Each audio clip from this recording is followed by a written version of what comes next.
Hey folks, Kevin here. Well, it's November 2nd, 2022, and today Thea's going to be planting the garlic cloves and all. So the other day I posted a video with a garden update talking about how I had to get this eastern garden plot ready for planting the garlic and the shallots. Maybe tomorrow we'll get the shallots in. We've got a nice week of weather forecasted. The time period that we regularly plant our garlic and shallots is between October 31st, Halloween, and Thanksgiving. So you have a couple of weeks period where you can, and we're really fortunate. We haven't had any snowstorms or snow accumulation at all thus far. So I thought I'd go over what I've been doing over here over the last few days. So during the, you could see previously we had corn in this row here that we're going to put the garlic in. We had kidney beans in the next two rows, and we had jalapeno peppers, and then over there where the cover crop is in the far end is where we had the russet potatoes. Excuse me. We did not have weed mats in this area, so weeds grew up like crazy. And if you refer back to the last video with the garden update, you could see all the weeds in this area. So the first thing I did do was I used our Ego string trimmer or weed whacker. Well, actually, the first thing I did do was pull the staples from the holding down the drip tapes, and I removed the staples and then remove the drip tapes. And then I use the weed whacker, the Ego string trimmer or weed whacker, which works absolutely fantastic. And that's got the not just an auto feed string on it, it's auto fill string. And someday I'll do a review on that. But I came down and whacked all the weeds in the paths down here and the weeds on the beds and on the edges of the beds as well. So that was the first thing to do, was to go down with the string trimmer and knock down as much stuff as I could. And I did mention this is where we have the living paths and all. Now grasses and other weeds have been growing in here, but we do have the clover and chamomile growing in here. Hopefully you can see some of the chamomile down in here. And I weed whacked over the surface of these paths as well, just to knock things down. And I think we're going to go back to our weed mats like we've done previously. But today, the next step that I did after weed whacking is I took our tilther, and that's powered by a DeWalt cordless a battery lithium-ion battery drill. And so I went down each one of the tops of the beds a couple of times with the tilther, and that worked really well just to break up the surface. The next day I came out and I used the broad fork.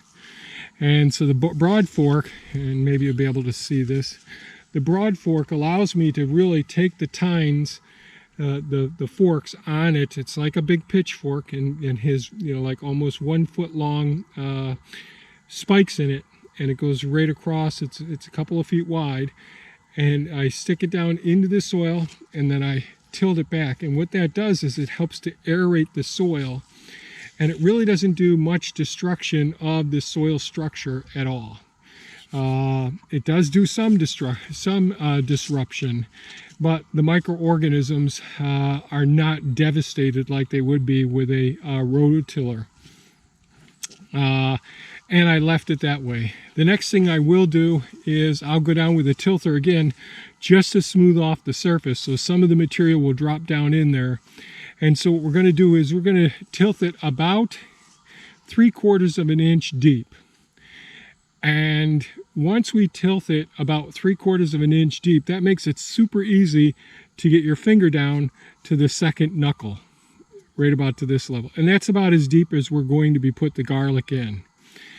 Now, we do live in Zone 5A in central New York, so we get real, the surface of the ground freezes and all. But what we're going to do is we're going to mulch this with double ground hardwood bark mulch on the surface of it. even if I don't mulch it, this garlic seems to do pretty well here, and it usually does extremely well. The problem I've had in the past is all of the weeds competing with them. So we'll put the drip tape back on after tilthing it, and then we'll use that because typically spacing garlic about every 6 inches, the rows about 6 inches apart, or the space in between each one of the cloves about 6 inches apart seems to do really well. This morning, Thea went over and selected some of the garlic heads, some of the nice ones, broke them up and separated the cloves so they're in a bucket. So after the drip tape is placed back on the beds, since there's three drip tapes, what we'll do is just use that and just have to approximately go about 5-6 inches apart, and we just get 3 rows of the garlic cloves put in here. So in a little while Thea will come out, but first I'm going to go ahead and run the tilther over this.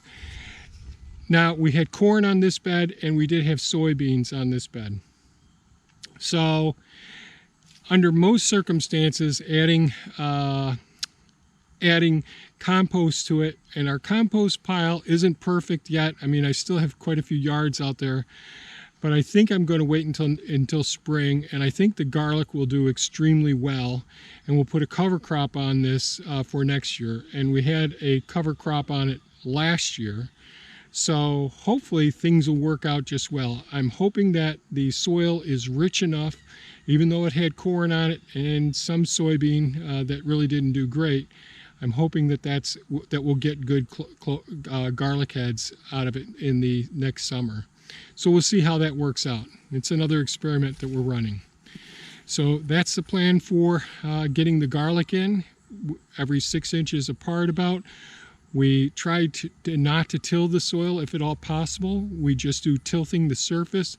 Since it's been 2 years since I did not use the broad fork this spring, I'm using the broad fork now to just allow more air to get in there, some of the surface material to work its way down in there so it could be broken down as well.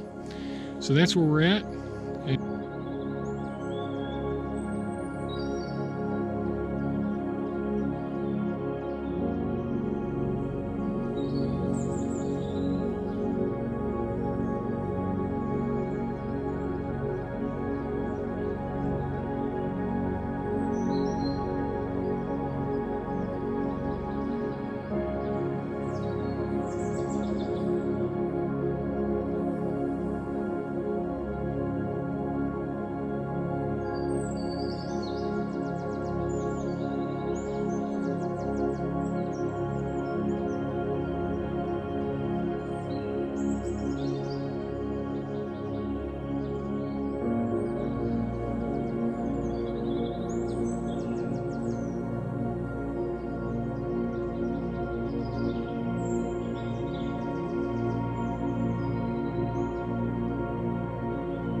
So all you got to do, just take it that ways down, do it just like that.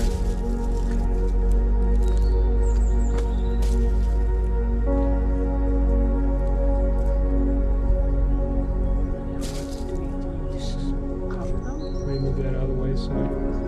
No, the mulch goes on it. Oh, okay. Do you see how far down I'm putting them? Okay. Well, you can cover them if you want, but Just like the sure. just so the animals don't see. Okay. I got it. You just want to make sure that the lines are pretty straight as you're going down. Okay.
Okay, Thea and I just finished getting the garlic in the bed. Well, actually, Thea got the garlic in the bed.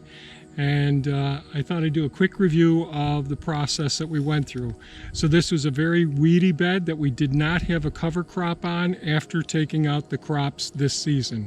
There was corn in this bed that, and some soybean that was in the bed here. Lots of quackgrass and other weeds growing up in between the soybean and the corn. So first thing I did do was I removed the garden staples that hold down the drip tape. Second thing, I removed the drip tape, then used the Ego weed whacker or string trimmer to whack down all of the stuff between the rows and on top of the rows and on the sides of the raised beds as well. Then I used the garden tilther to disrupt about maybe 3/4 of an inch of the surface of the soil, and I ran that down a couple of times to accomplish getting the surface ready.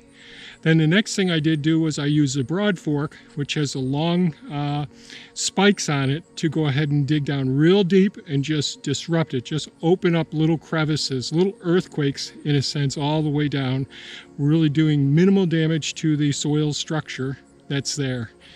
And then today I came over and used the garden tilter again on the surface of it. That allowed some of the material that was on the surface to make its way down in the crevices that I opened up as loose material, so that can be reformulated into a nice structure and feed the microorganisms down in the soil itself, and also provide oxygen and nitrogen from the air, because we did have the nitrogen fixers there as well. Then we put the drip tape back on top of the bed. Didn't put staples down, because what Thea did was go down and just gently put each one of the cloves right next to the drip tape, because we use the drip tape as our delineator. And Thea used a small stick board with every 6 inches being marked, and she put the cloves every 6 inches, 3 rows in about a 24 to 26, probably 26 to 27 inch wide bed here. So that takes care of the first part of it. Then on top of the drip tape and on top of all the cloves, I use double ground hardwood bark mulch. So the hardwood bark was run through a grounder twice, no dyes or anything like that in it. And I covered up all of the cloves and the drip tape. Then I went down and I gently just picked up the drip tape and all.